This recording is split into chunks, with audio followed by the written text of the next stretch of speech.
بسم الله الرحمن الرحيم الحمد لله رب العالمين زكاة الفطر مالت عند مسلم عند آمن يصوم قديتاون ከተወጣ በኋላ የመጨረሻው ቀን ከበዓል በፊት ለሚስኪኖች የሚሰጥ መስዋዕትነት ወይም ደግሞ ሰደቃ ነው።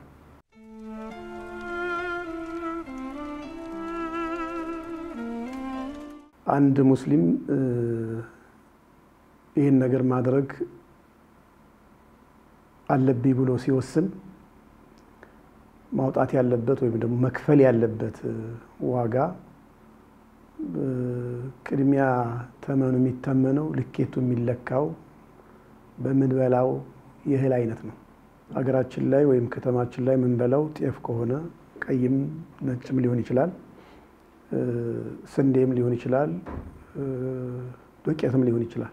የኢትዮጵያ እስልምና ጉዳዮች የዑለማው ምክር ቤት በፕሬዝዳንቱ ተፈርሞ የወጣ አንድ ሁሉንም አካባቢ ተደራሽ እንዲሆን የተደረገ የተጻፈ ደብዳቤ አለ። እሱ ላይ ምንድነው የሚለው 2.2 ኪሎ ነጥብ 5 አንድ ሰው ማውጣት አለበት በነፍስ ወከፍ። ይሄን ደግሞ ወደ ገንዘብ ቀይሮ ኪሎ ስንት ሊሆን ይችላል የሚለውንም በገንዘብ ቀይሮ መስጠት ይችላል።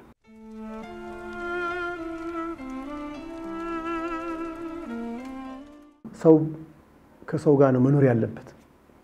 ሰው ስለሆነ ማንንም ይሁን ማን ሰው ነው ከተቸገረ ያን የተቸገረ ሰው መርዳት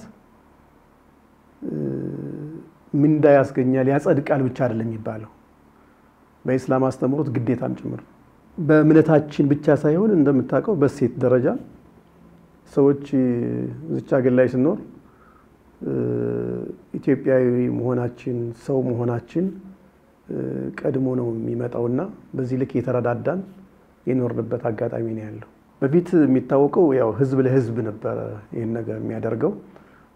አሁን ግን ትልልቅ ተቋማትም በዚህ ልክ ጉዳዩን ገዝተውት ጥሩም ስለሆነ ጌታ የሚወደውም የሚፈቅደውም ስለሆነ ከሁሉ በላይ ደስተኛ የሚሆነው ሰጪው ክፍል ነው። የሚገርም ነገር ተቀባው አይደለም።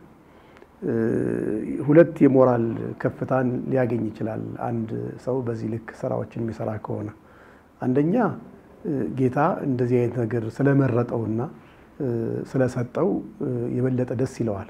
ሁለተኛ ደግሞ ታች ላሉ ሰዎች በዚህ ልክ እሳቢው አላህ ወዶና ፈቅዶ ለዚህ ስራ እንዲሰራ በማድረጉ ሁለት ደስታ ያገኛል።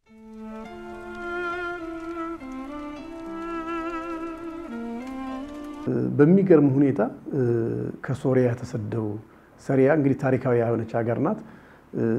ፍራፍሬዋ ከሌሎቹ በተለየ መልኩ የሚጣፍጥና በብዛትም ሌላም ሀገር የሚያዳርሱበት አጋጣሚ የነበረ ነው። አይደለም ሌላው የሚበላ የሚጠጣው የእርስ በርስ ጦርነት በዚህ ልክ በታትኗቸው እኛ ኢትዮጵያ መተው እኛን ሲጠይቁ ማየት ተአምር ነው።